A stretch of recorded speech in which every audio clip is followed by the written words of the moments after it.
u sameey hadaf noloshaada kadib ka faa'iideyso dhammaan xoogaaga si aad u gaarto hubaal waxaad noqon doontaa mid guuleysta.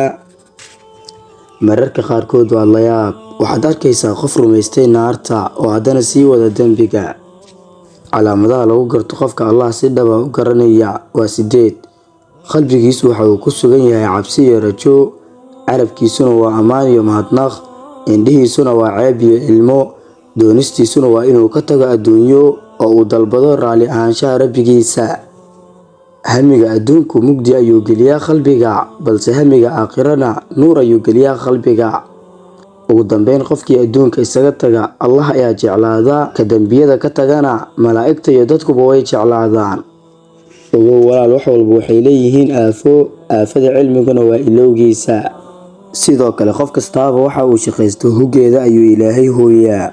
aan ku dadaalno camal saalixa oo ina anfac labada daarood biidin Allah.